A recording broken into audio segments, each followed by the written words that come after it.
पे आज जैसा आप लोग पहले तो आप लोगों का धन्यवाद कि आप लोग यहाँ पर आए, क्योंकि आप लोग के माध्यम से ही हम लोगों तक पहुँच पाते हैं और लोगों तक ये जानकारी दे पाते हैं कि आप आएँ, अपने जो क्रिमिनल कंपाउंडेबल केसेस हैं या बैंक से संबंधित केसेस हैं या क्लेम केसेस हैं, जो इंश्योरेंस से संबंधित केसेस हैं, या एक्सीडेंट हुआ है, मौत हो गया है, तो इस तरीके का बहुत सारा केसेस है जिसको आ करके आएँ और यहाँ पर जो नेशनल लोक अदालत 4 लगा करता है, जिसमें से आज पहला है नेशनल लोक अदालत, तो इसमें आकर के सेटल कराने का प्रयास करें अपने वादों का।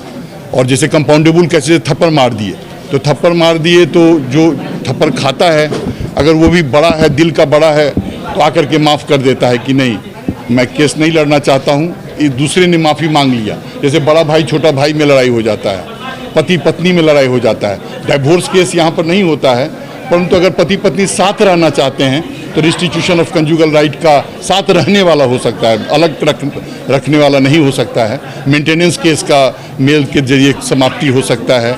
और जैसे मैंने कहा कि कंपाउंडेबल केसेस जो होता है, क्रिमिनल केसेस, वो हो सकता है।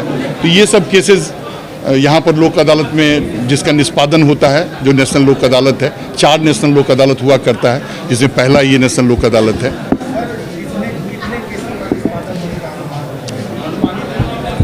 नॉर्मली जो पिछले लोक अदालत इत्यादि सब का देखिएगा आंकड़ा, तो पाइएगा कि करीब 1500 के आसपास क्रिमिनल केसेस हो जाया करते हैं। और प्री लिटिगेशन वाला जो बैंक इत्यादि सब का केस रहता है, वो भी लगभग, सेक्रेटरी साहब, लगभग हमको लगता है कि 4000 के आसपास का हम लोग उम्मीद करते हैं।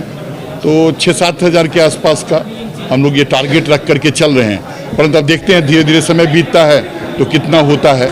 बल्कि पटना का बहुत अच्छा रहता है और क्रिमिनल केसेस टॉप पे रहता है, जो कंपाउंडेबल होता है और मेल के जरिए वादों का समापन होता है यहाँ पे।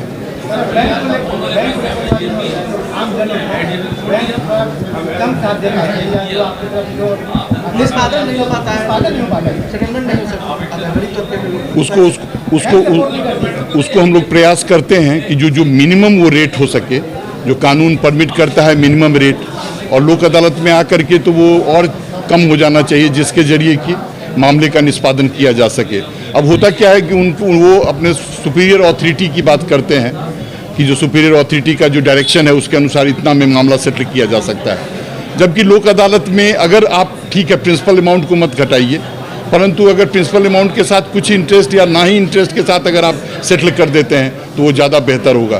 प्रयास करूँगा मैं कि अगर इनके हायर अथॉरिटी से बात करूँ कि अगर पॉसिबल हो ऐसा, तो जितना ज़्यादा हो सके वो मनी, जितना भी जो पैसा ऋण जो लिए हुए हैं और नहीं चुका पा रहे हैं, कभी ऐसा भी होता है कि मौत हो चुका है उसके पति का और ऋण चुकाना है, तो प्रयास करें कि उसे जितना कम कर सकें वो ज़्यादा जरूरी होगा। सर, बहुत से लोगों को जानकारी नहीं होती कि आज प्रचार प्रसार करने वाले कौन कौन होते हैं, उसमें से पहला स्तंभ तो आप हैं। और आपके जरिए ही हम लोग बताते हैं लोगों को, कि पेपर के जरिए बताते हैं कि नेशनल लोक अदालत इस तारीख को है। और सेक्रेटरी DLSA हैं यहाँ पे, DLSA जिला विधिक सेवा प्राधिकार है, वहाँ पर भी आकर के जानकारियाँ ले सकते हैं। हम लोग प्रयास कर रहे हैं कि YouTube के जरिए भी लोगों तक जानकारी पहुँचा सकें कि लोक अदालत कब होने जा रहा है, जिससे कि ज़्यादा से ज़्यादा लोग आकर के प्रयास करें कि मामलों को सेटल कर सकें। जी।